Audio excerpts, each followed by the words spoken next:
total for you guys originally? Look, I think from the start we had 80 after 10 and we were in a good position. We're thinking we've got to get over 160 because we started off really well. At the start of the game, we're also probably looking at 150 to 160 because that's the nature of the pitch at St. George's Park.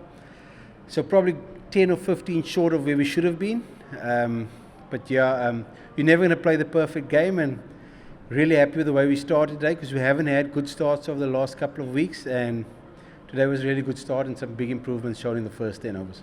And was the decision to bat informed more by the pitch conditions and the conditions overall, or was it a case of you guys are back in the bowling attack that has basically carried the team for a large part of the tournament? Yeah, I think a bit of both. I think St. George's historically in day games the wicket tends to get a little bit slower.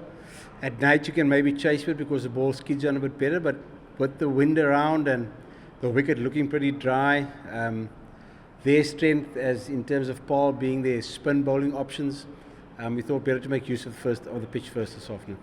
And then also the issues at the very top of the order, those ones have been prevalent throughout the tournament. Now we've taken things around with having drops at Crawley and then introducing Trump Zozi, but it looks like those issues are still there. Now ahead of the big knockout game, where to from here in terms of that issue for you guys? Look, I think it's not just us that have sort of struggled there. I think a lot of teams have as well. You think of Durban, obviously Paarl and Mumbai have been the two consistent teams, and their opening partnerships have started really well, but it seems to have been a trend throughout the tournament where teams are losing wickets up front, and it's obviously something that we've been sort of trying to address and try and get better at. We know what's happened in the last 4 weeks means very little when we play on Wednesday. It's a one-off game. If we start well, we're not going to be thinking about how we played over the last 3 or 4 weeks. It's all very much about what happens on the day. So I think all the things that have happened over these last 3 or 4 weeks means very little when we get to the game on Wednesday, and that'll be the last thing on batter's mind is how he started in the last couple of weeks. And then also when it comes to Tristan Stubbs, he struggled at the start of the tournament. It looks like now he's starting to really pick it up. His knock was truly very important to get the team over the line today, considering the margin of which you guys won. Is Tristan Stubbs truly back, or maybe there's still a few things to tinker there? No, he's getting there. He's getting better. Confidence is such a big thing, and he's sort of regaining a little bit of confidence and finding the middle of the bat a little bit more consistently. So, look, he's one of the best finishers in South Africa, and him finding some form in what's an important knockout game on Wednesday is going to be massively important for us. And then just the last one for me, you did touch on it, the big game it's on Wednesday. Sunrisers have been here before, getting into to the next stage in this manner. What do those conversations now look like ahead of Wednesday? How do you calm everything down? What do you say? What don't you say? I think we're very fortunate that the team's been in this position before. They've played in knockout games before and come out on top. So there's a lot of confidence and belief that on their day they can beat anybody.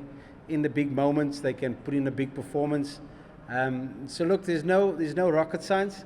We've just really got to do the basics really well on Wednesday to sort of give ourselves a chance. We know Johannesburg Super Kings, Joburg Super Kings are a really good side. They've been playing decent cricket over the last couple of weeks as well. So we're going there confident, but knowing that we're just going to have to really do the basics a lot better than maybe we have over the last couple of weeks. Thank you.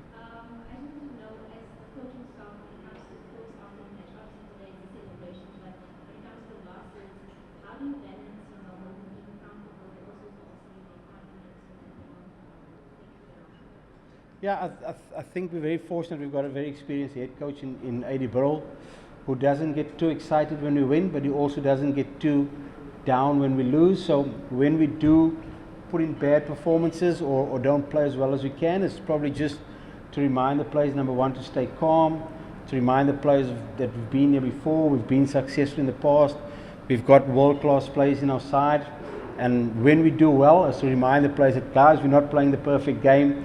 There's still things we can improve on. So it's really about not getting too excited when we win and not getting too down when we lose. I think trying to keep that balance, and he's fantastic at doing that. Just also from that, obviously there's 80 and then there's Aidan. Can you just talk about what percentage in the lead up to this game along the lines of the questions from you starting from? Look, I was actually asking Aidan a couple of minutes ago. We lost 3 in a row, and if someone said to you that you're going to win the next 5 out of 7, and be in the knockout stages, would you have taken it? 100%. Of course, you want to be first and second. But I think Aidan's been really good in making the team understand that whilst we haven't played perfect cricket, we haven't clicked as a team yet, that we're still in the competition, and we're a team that has got some really good match winners in it. And if we do click on the day, we know that a lot of teams are a little bit nervous about playing us because we've won this tournament 2 years in a row. There's a little bit of sense of know how to win these big games. So Aidan's really been focusing really hard and just reminding the guys, we've been there before, we've done this before, we haven't played the perfect game, but we're still in the fight, we're still in the contest, we're going to click, it's a matter of time, somebody's going to click, someone's going to spark it, and he's been really good at encouraging the team to do that.